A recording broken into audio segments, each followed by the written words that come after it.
পটলের দোরমা হবে, তাই পটল ছাড়ানো হচ্ছে। এখানে পেঁয়াজ কাটা হচ্ছে, এখানে কড়া বসে গেছে, আর এইখানে মাছ সিদ্ধ হচ্ছে, একটু নুন আর হলুদ দিয়ে মাছটা সিদ্ধ হচ্ছে। আর এখানে মাছটাকে কষানো হবে একটু, আর রাতে হবে আলু চিচিঙ্গির তরকারি, তাই কড়া বসিয়েছে মাসি। এদিকে আলু সেদ্ধ হয়েছে,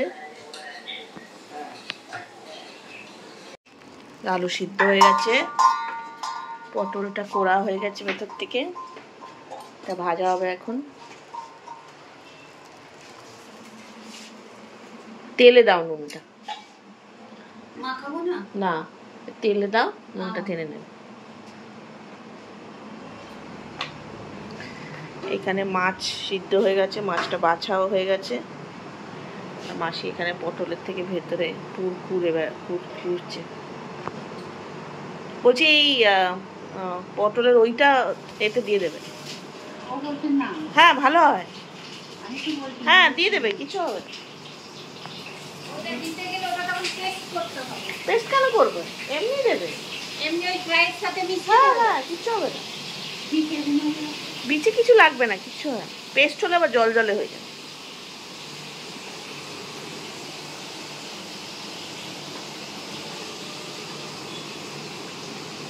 পটলটা এখানে ভাজা হচ্ছে, আর এখানে আমি তেল গরম করতে দিয়েছি, আর এই পটলটা কোড়া আছে, এটা আমি এটাকে একটু ভাজবো।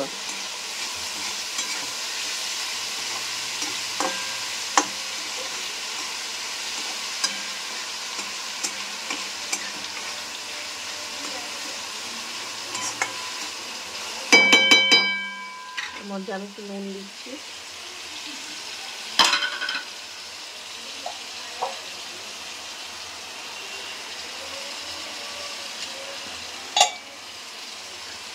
হলুদ দিচ্ছি,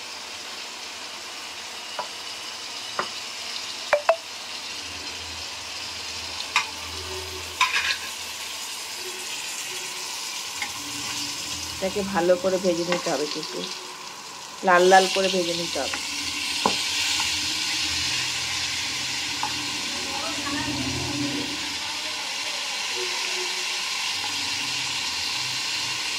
কাঁচা যেন না রয়ে যায়, কারণ পুরটা দেওয়ার পরে যদি আমরা আবার ভাজি তাহলে কি হবে, ভেতর থেকে পুরটা বেরিয়ে আসবে, তাই এটাকেই এইখানেই ভালো করে ভেজে দিতে হবে।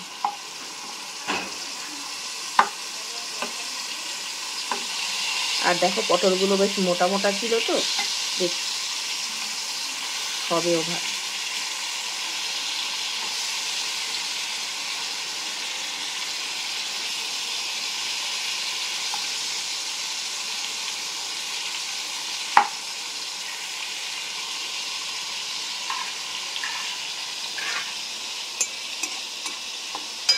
গ্যাসটাকে বাড়িয়ে দিচ্ছি, ভালো করে ভাজা হবে।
ওই পটলটাকে তুলে নিয়েছি ভেজে।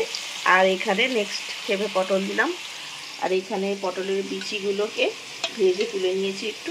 আর আলু সেদ্ধ তো ছিলই। এই হালকা করে ভাজা হবে, কিন্তু সেদ্ধ হয়ে যাবে। আর মাছটা এখানে পেস্ট করা হয়ে গেছে।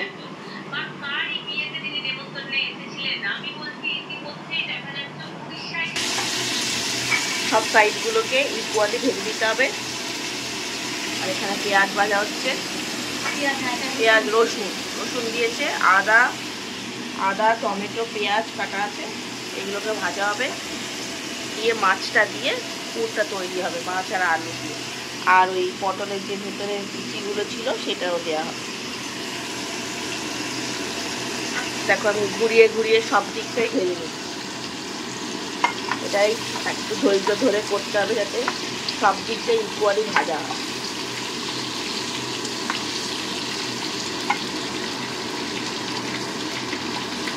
খেতে খুব ভালো হয়, কিন্তু পরিশ্রমটা অনেক বেশি। মাছটা তুমি যদি আজকে করবে বলতে, তাহলে মাছটা সিদ্ধ করে রেখেছিলাম। মাছ কি মাছ? মাছটা ও আচ্ছা, তাহলে আরেকটু ঠান্ডা হয়েই থাকছে। ঠিক আছে, তুমি রেখে দাও না, আমি ঢুকিয়ে দেবো। না সে না, আমি ওর জন্য বলছি না, ঠান্ডা হতো তাহলে আরেকটু তাড়াতাড়ি সেই এটাকে প্রত্যেক দিকে ঘুরিয়ে ঘুরিয়ে ভেজে নিতে হবে যাতে পটলটা পুরো ভাজা থাকে, কারণ কাঁচা হলে আবার কচকচ করে। আর দেখো নরম হয়ে যাবে, যেই ভাজা হয়ে যাবে জিনিসটা নরম হয়ে যাবে।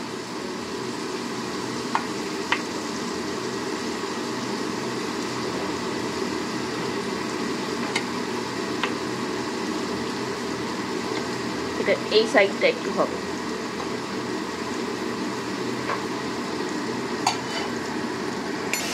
আদা ভাজা হয়ে গেছে, এবার পেঁয়াজ দিয়েছে, আদা না রসুন বাটা ভাজা হয়ে গেছে। এবার পেঁয়াজ দিয়েছে, এবার আদা দেবে তো, আদা দেবো, টমেটো দেবো। এই যে ভাজা হয়ে গেছে। এখানে টমেটো পেঁয়াজ আদা রসুন ভাজা হয়ে গেছে। আর মাছটাও দিয়েছে, সেদ্ধ করা মাছ। আর এখানে পটলটা ভেজে আলুর সাথে চটকে দেওয়া হবে। এবার আমি এটার গ্যাসটা বন্ধ করে দিচ্ছি।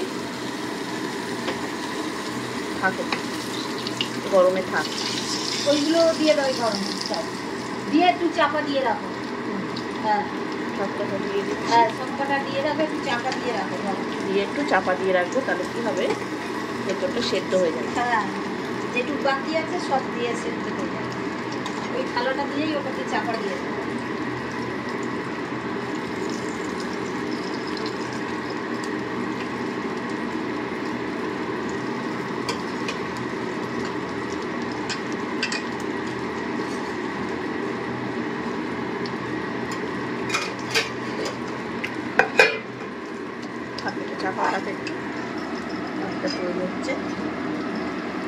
এই যে মাছের পুরটা, এটা এমনিও চপ হয়, হ্যাঁ সেটাও খুব ভালো লাগে।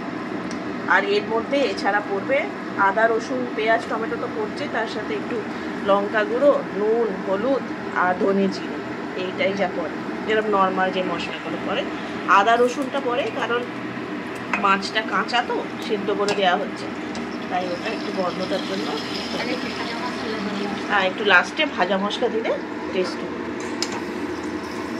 এটা রাঁধুনির যে ভাজা মশলা আছে সেটা।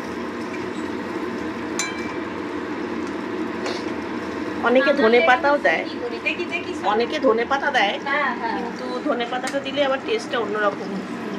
ভাজা মশলা দিলেই ভালো লাগে। কাঁচা লঙ্কাও দিতে পারেন স্বাদের জন্য।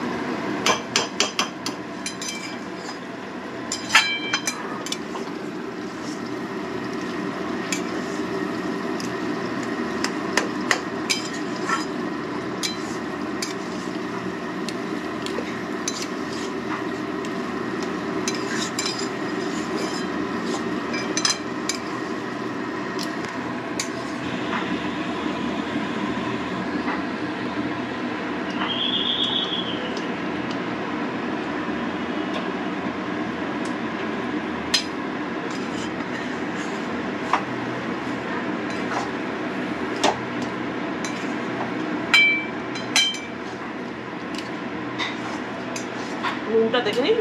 হ্যাঁ নুন ঠিক আছে, নুন দেখেই ভাজা মশলা দিই।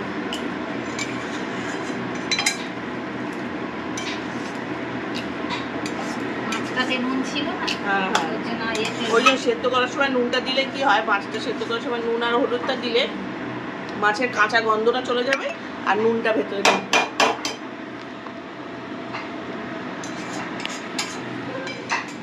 কি হলো? এই যে পুরটা তৈরি হয়ে যাওয়ার পর, পটলগুলো ঠান্ডা হয়ে যাওয়ার পর আর পুরটা ঠান্ডা হয়ে যেতে পুরটাকে পটলের মধ্যে ভরে দিলাম। আর রেডি আমাদের গরম গরম পটলের দোরমা। আর এটা যদি আমরা গ্রেভির মধ্যে দিই তাহলে হয়ে যাবে সেটা পটলের কোরমা। তো চলো, তোমাদের পটলের দোরমা রেডি।